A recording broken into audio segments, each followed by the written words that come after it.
Bom, vamos ministrar a palavra de Deus que está baseado em Apocalipse, mas nós vamos aí percorrer, não vou ler por causa do tempo, mas vamos citar aqui os versículos para que você possa meditar em casa, cada um deles, quando diz, por exemplo, nós vamos ver em Apocalipse, capítulo 15, no verso 3 ao 4, nós vamos aprender sobre a vida e a soberania de Deus, cantando a sua soberania.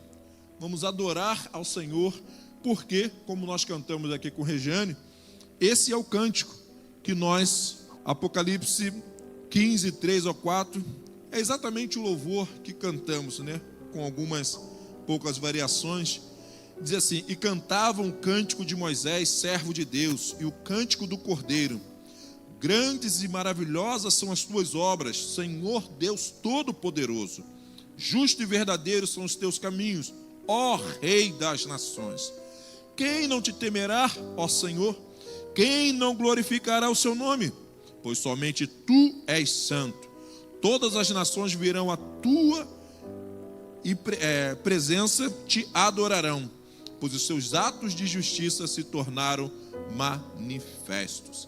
E nós vemos aqui nessa adoração, nesse louvor, nesse cântico evocado nos céus, escrito por Moisés, servo de Deus, algumas situações interessantíssimas. Por exemplo, nesse louvor nós vemos que Deus ele é todo-poderoso. Nós vemos que ele é justo e verdadeiro são os teus caminhos. Nós vemos que ele é aclamado como Rei das nações. E a pergunta: quem não te temerá? Quem não glorificará o seu nome? É uma pergunta bem óbvia. A sua resposta: todos terão que adorar ao Senhor. Você querendo ou não, pode ser inimigo de Deus o quanto você quiser, mas chegará um momento em que todos terão que reconhecer que só o Senhor é Deus. E ele diz: pois só tu és santo. E aqui manifesta a santidade de Deus. Também fala que todos virão à sua presença e o adorarão, pois os teus atos de justiça se tornaram manifestos. Então, nesse pequeno louvor que nós vemos aqui, que nós lemos, já dá para ver vários atributos da soberania de Deus. Mas, se a gente apenas mencionar a soberania de Deus, que Deus é todo-poderoso, todos nós que somos crentes já sabemos que Deus é todo-poderoso. Mas Deus nos fez a sua imagem e sua semelhança.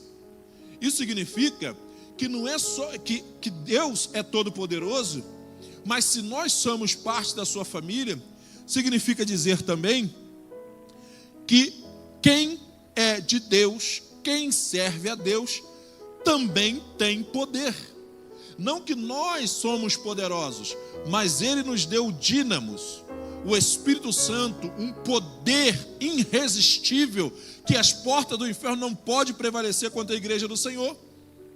Então, Ele é todo-poderoso, sim, mas nós, como seus filhos e como os teus servos, também temos o poder, não em nós, não por nós, não por quem somos, mas porque Ele é em nós e Ele age em nós. E através de nós tem um motivo dele ter nos dado esse poder, para testemunhar sobre o seu nome, para fazer a sua obra. E eu coloquei também discipular, que é uma inferência minha, porque se você vai testemunhar, se você vai por todas as nações pregando, evangelizando e discipulando, é por causa desse poder que vai te revestir, te capacitar. Todo aquele que aceita Jesus recebe no ato o Espírito Santo com poder e grande glória da parte de Deus, para que você agora possa ter o poder de Deus para realizar a obra de Deus. Não é a sua vontade, mas a vontade dele, assim na terra como é no céu. Nós vemos nesse texto também que Deus age com justiça.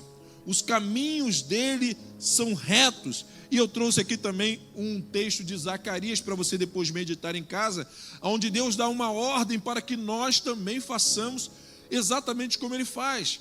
Ter misericórdia, amor, cuidado com os órfãos, com as viúvas. Mas além de Deus agir com justiça, que nós sabemos, Deus também quer que nós sejamos justos. E nós lemos na leitura dessa semana Salmos 15, do versículo 1 ao versículo 5. Isso eu faço questão até de ler para os irmãos, porque ele diz assim: Senhor, quem habitará no teu santuário? Hoje é o culto das perguntas, né? Quem não te temerá? Quem não te glorificará? E o salmista no Salmo 15, ele pergunta: Senhor, quem habitará no teu santuário? Quem poderá morar no teu santo monte? E aí ele mesmo responde: é um louvor, é uma adoração. E ele responde: aquele que é íntegro em sua conduta e pratica o que é justo, que de coração fala a verdade e não usa a língua para difamar, que nenhum mal faz ao seu semelhante, e não lança calúnia contra o seu próximo, que rejeita quem merece desprezo, mas honra os que temem ao Senhor, que mantém a sua palavra mesmo quando sai prejudicado, que não empresta o seu dinheiro visando lucro, nem aceita suborno contra os inocentes. Quem assim procede nunca será abalado. Então, Deus, ele age com justiça, mas ele também exige que nós sejamos santos. Esse Salmo 15, ele é intitulado como o perfil do cristão que vai morar no céu, daquele que vai morar no céu. Então, por quê? Porque aqui tem vários elementos de conduta. Não adianta dizermos que somos, se a nossa conduta e a nossa prática diz ao contrário daquilo que pregamos. Precisamos andar e agir conforme a palavra de Deus. E se nós somos de Deus, se nós servimos a Deus, então nós devemos agir com justiça. Nós vimos no texto também que Deus é santo. Deus, ele é santo. É louvado que ele é santo. Porém, quem é de Deus deve se santificar cada dia mais. Em Hebreus, nós vamos ler capítulo 12, verso 11 a 14, diz: nenhuma disciplina parece ser motivo de alegria no momento. A santificação, ela, para você buscar a santificação, requer disciplina, requer você sacrificar. Jejuar não é fácil, orar todo dia regularmente não é fácil, ler a palavra de Deus não é fácil, andar dentro do que você leu na palavra de Deus é mais difícil ainda. Mas essa disciplina, essa conduta, essa prática de tentar buscar o padrão do cidadão do céu, vai nos levar à santidade. Mais tarde, porém, produz fruto de justiça e paz para aqueles que por ela foram exercitados. Portanto, fortaleçam as mãos enfraquecidas e os joelhos vacilantes. Façam caminhos retos para os teus pés, para que o manco não se desvie, mas antes seja curado. Esforçam-se para viver em paz com todos e para serem santos. Sem santidade, ninguém verá o Senhor. E a gente já está finalizando. Diante de Deus, todos vão se inclinar para o adorar. Eu botei Romanos 14, 11 ali, que fala exatamente, Paulo citando o Antigo Testamento, quando ele diz, por mim mesmo jurei, diz o Senhor, diante de mim todo joelho se dobrará e toda língua confessará que sou Deus. O próprio Deus está afirmando isso. E eu botei uma reflexão aqui. A pergunta a se fazer, uma pergunta de sabedoria para se fazer diante de um texto como esse é a seguinte: para pensar. Se todos os joelhos vão se dobrar, não importa qual caminho você está seguindo, mas todos os caminhos levam a Deus. Eu era adolescente e uma pessoa me falou isso no evangelismo, e eu concordei com ela, e o pessoal que estava comigo ficaram loucos. Quando ele falou, mas todos os caminhos levam a Deus, eu falei, eu sei, meu irmão, eu concordo contigo, vai levar sim. E aí ele ficou espantado e falou, Falei, vai, meu irmão. E esse é o problema. Ele, por quê? Falei, então, todos os caminhos vão levar para a condenação. Você vai chegar lá e vai ter uma decepção que você vai receber um castigo eterno. Mas o único caminho que te leva para a salvação é Jesus. E aí ele ficou sem argumento, teve que aceitar Jesus. Eu tinha 16 anos nesse evangelismo. Então, é dessa forma. Agora, a pergunta continua. Se todos vão ter que ir lá, se prostrar e reconhecer que Ele é autor da tua vida, que foi Ele que te criou, que te formou, que te gerou, que te dá saúde, que se Ele quiser agora tirar o fôlego de vida, você cai igual uma folha de papel no chão. Se você vai ter que chegar lá e reconhecer tudo isso, não é muito mais sábio começar a adorá-lo desde já, como nós fizemos aqui? Não é muito mais fácil começar a se enquadrar agora no perfil do cidadão celestial, para quando você chegar lá, você chegar para ser parte da família e sentar no banquete e ser honrado, do que chegar lá e ser humilhado, envergonhado e castigado? Bom, isso é questão para quem é sábio. Quem não é, faz o que você quiser. E para a gente, não é diferente. Quem é de Deus, o adora, em espírito e em verdade. Foi o que Jesus falou para aquela mulher que estava ali no poço em Samaria. Importa que os verdadeiros adoradores adoram o Pai em espírito e em verdade. Por quê? Aprendemos aqui com o nosso pastor Zé Maria, porque tem como ser na carne e tem como ser de mentira. Então, para ser de Deus, tem que ser em espírito e em verdade. Fora desse padrão, desse perfil, também a sua adoração não está valendo. E para fechar, nós aprendemos no texto que lemos que Deus faz tudo na luz. E aí, Gênesis e Apocalipse vai nos mostrar. Eu achei muito interessante, meditando dessa forma. Antes de Deus começar a recriar o mundo, que estava um caos e vazio, a primeira coisa que Ele fez foi chamar a luz. Haja luz. Deus não trabalha em trevas.